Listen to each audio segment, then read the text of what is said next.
عثمان بن مظعون رضی اللہ تعالیٰ عنہ ایک صحابی رسول ہے، شروع کا دور ہے، اعلان نبوت سے کچھ دیر بعد کی بات ہے کہ انہوں نے دین کی بات کی، الہیت کی بات کی، توحید کی بات کی، مصطفیٰ کریم کی رسالت کی بات کی۔ کفار میں سے ایک شخص نے، کچھ لوگوں نے مارا، ایک شخص کے مارنے کی وجہ سے ان کی آنکھ ضائع ہو گئی۔ اب حضرت ابو طالب کو بڑا غصہ آیا، آپ نے فرمایا مجھے قسم ہے اس بات کی کہ میں اپنے محبوب کے اس صحابی کا بدلہ لوں گا۔ آپ نے اس کا قصاص لیا، اور جس شخص نے صحابی مصطفیٰ کی آنکھ نکالی تھی اس کی آنکھ کا آنکھ سے بدلہ لیا۔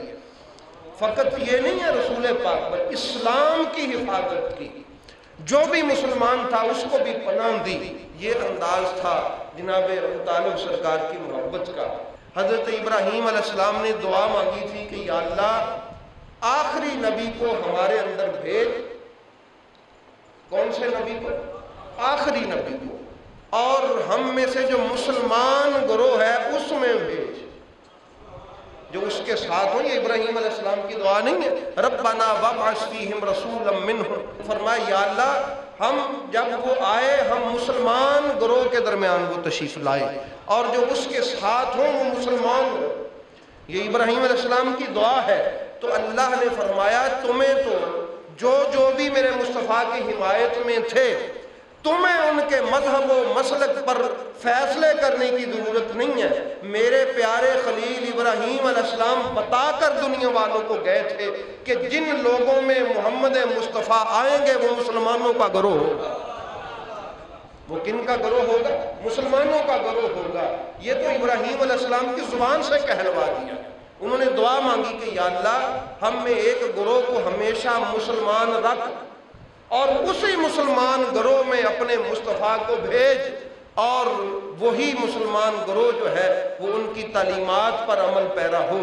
تو احباب گرامی، میرے محبوب کریم علیہ السلام کون سے گروہ میں رہے، کن کے ساتھ رہے ہیں، کون میرے اور آپ کے محبوب کے ساتھ ساتھ رہا ہے؟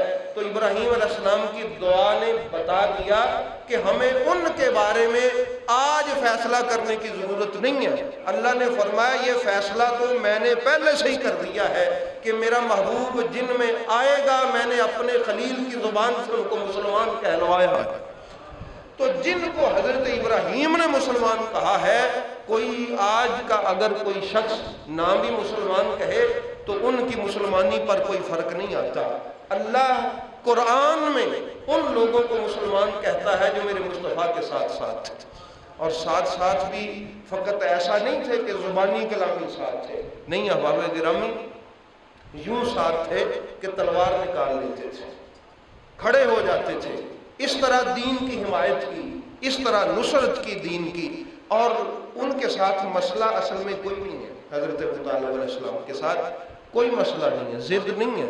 آپ جب سے آپ بڑے ہوئے ہیں، ہوش سنبھالا ہے، کبھی کسی کے بھی حوالہ سے کبھی ایسی گفتگو سنی ہو کہ وہ جی فلاں صحابی کے والد صاحب جو ہیں ان کے بارے میں ہم نے بحث کرنی ہے، کبھی سنی ہے؟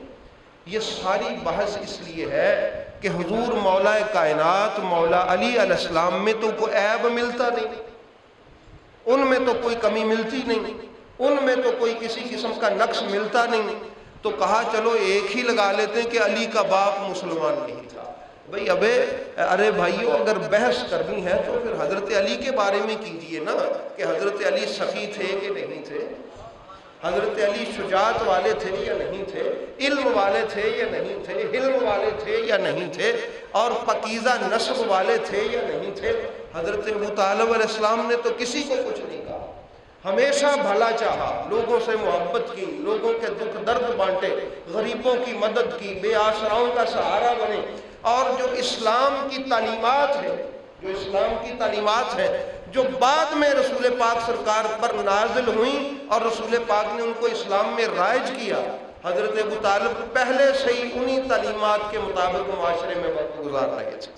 اور یہ جو آپ الحمدللہ پڑھتے ہیں، نبی پاک علیہ السلام کا نکاح ہوا نا 25 سال کی عمر میں، تو قرآن کریم نازل ہوا 40 سال کی عمر کے بعد، اور اس میں یہ سورۃ فاتحہ ہے، یہ بھی کتنی عمر کے بعد نازل ہوئی؟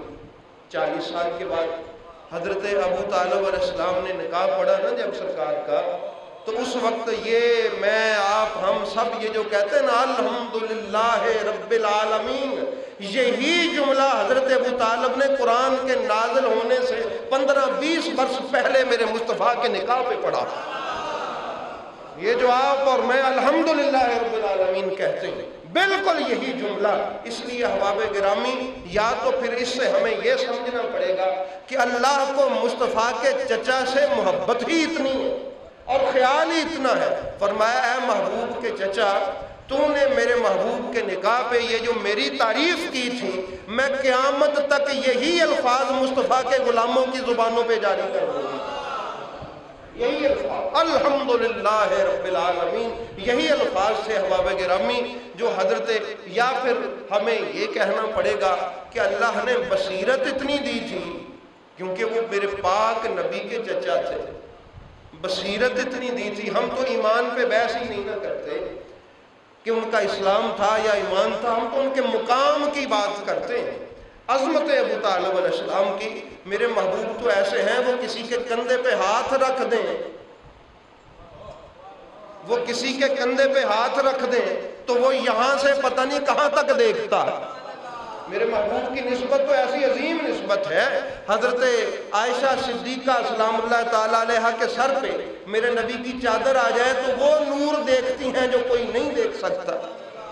اگر میرے محبوب اپنے کسی صحابی کی تربیت کر دیں، اس کے دل میں نور ڈال دیں، وہ کہتا ہے یا رسول اللہ، یہ داتا گنج بخش رحمت اللہ تعالیٰ علیہ نے بھی لکھا ہے کشف المحجوب میں کہ یا رسول اللہ میرا ایمان کچھ ایسے ہے کہ میں یہاں سے کھڑے ہو کے جنت والوں کو بھی دیکھ رہا ہوں، جہنم والوں کو بھی دیکھ رہا ہوں۔ نہیں، میرے نبی کے صحابی کی شان یہ ہے جن کو میرے محبوب کبھی کبھار سینے سے لگائے اور جن کو اپنے دستے پاک کی نسبت عطا فرما دیں، جن کے سینے پہ مصطفیٰ لیٹتے رہے ہوں، جو مہر نبوت کو چومتا رہا ہو، تو ان کو کس قدر فیض ملے گا۔ تو پھر سمجھنا پڑے گا یا تو رب العالمین کو موافقت ابو طالب علیہ السلام اتنی پسند تھی، پھر ہم کہتے ہیں نا کہ فلاں آئے تو فلاں صحابی کی موافقت میں نازل ہوئی، حضرت ابو بکر کی موافقت میں اتنی آیات نازل ہوئی، یعنی انہوں نے جو کہا تھا یا ان کا جو خیال تھا، حضرت عمر کی موافقت میں اتنی آیات نازل ہوئی۔ تو احباب گرامی پھر یہ بھی کہنا پڑے گا کہ یہ جو ہم الحمدللہ رب العالمین پڑھتے ہیں، یہ حضرت ابو طالب علیہ السلام کی موافقت میں نازل ہوئی، کیونکہ انہوں نے کہا تھا میرے محبوب کے نکاح پر الحمدللہ۔ تو یہ یا تو پھر یوں سمجھنا پڑے گا کہ بصیرت اللہ نے یوں عطا فرما دی تھی کہ آنکھیں بند کر کے لوح و قلم پہ لکھے ہوئے اس جملے کو پڑھ کے کہہ رہے تھے الحمدللہ رب العالمین۔ یہ بصیرت ہے حضرت سیدنا ابو طالب علیہ السلام کی۔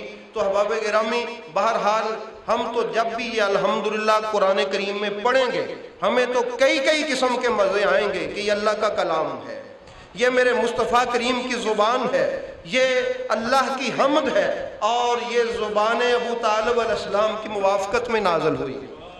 یہ شان ہے اللہ رب العزت ہمیں ہمیشہ ان سے جس طرح کی وفاداری انہوں نے کی میرے محبوب سے، کوئی ایک رات یوں نہ جاگ سکے گا جس طرح حضرت ابو طالب جاگے، اور جو ان کی اولاد نے کردار ادا کیا ہے۔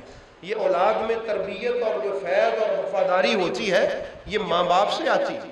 حضرت جعفر طیار یہ بھی کون تھے؟ اسی حضرت سیدنا ابو طالب علیہ السلام کے لختے جگر۔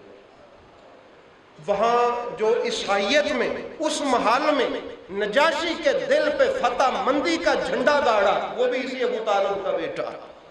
وہ نجاشی جو مسلمان ہوا ہے، بادشاہ نجاشی، وہاں جو تقریر کر کے کسی غیر مسلم کو مسلمان کر دینا، یہ شان ہے، صرف ایک نہیں۔ اگر ادھر حضور مولا علی بھی اسی ابو طالب علیہ السلام کے بیٹے ہیں، یہ امام حسن حسین اسی حضرت ابو طالب علیہ السلام کے بیٹے ہیں۔ تو اس لیے احباب گرامی ہم خراج عقیدت پیش کرتے ہیں، یہ ایام ان کے نسبت سے گزر رہے ہیں شوال میں۔ اور دفن کہاں ہے؟ جنت المعلا میں۔ کہاں پر دفن؟ جنت المعلا۔ مکہ مکرمہ میں جو لوگ آپ گئے ہیں، جن لوگوں نے دیکھا ہے جو قبرستان جن کو جنت المعلا کہتے ہیں، جنت المعلا میں، جنت بھی نہیں، جنت المعلا، جس طرح عرش معلا ہے نا، جنت المعلا، تو میرے محبوب نے ان کو جنت المعلا میں دفن کیا تاکہ جو کوئی شخص یہ تبلیغ کرتا پھرے کہ نعوذ باللہ حضرت ابو طالب علیہ السلام کے پاؤں جہنم میں ہیں، تو پوچھا جائے وہ ہیں کہاں، مجبور ہوگا بتانے میں جنت المعلا میں۔ بھئی یہ کیسا تضاد ہوا کہ بندہ پورے کا پورا جنت میں ہو اور باقی اس کے پاؤں جہنم میں ہو؟ تو نبی پاک صلی اللہ علیہ وآلہ وسلم کی کیا بصیرت تھی، نگاہ نبوت دیکھ رہی تھی کہ جو لوگ کہتے پھریں گے وہ تو جی مسلمان نہیں تھے، بھئی تھے ہیں کہاں، اب کہاں ہے؟ بھئی جنت المعلا میں کہاں ہے؟ جنت المعلا میں۔ بھئی عجیب غیر مسلم ہے جس کو نبی نے اپنے ہاتھوں سے جنت المعلا میں رکھا۔ یہ حضرت ابو طالب علیہ السلام ہے، تو دعا ہے کہ رب العالمین ہمیں ان کی وفا کا فیض عطا فرمائے، اور ہم بھی اسی طرح اسلام کے ساتھ، رسول اسلام کے ساتھ، اور اس قانون اسلام کے ساتھ، ناموس رسالت کے ساتھ، اور میرے محبوب کے اس گھرانے کے ساتھ یوں ہی وفا مند رہے جس طرح حضرت ابو طالب علیہ السلام وفادار تھے۔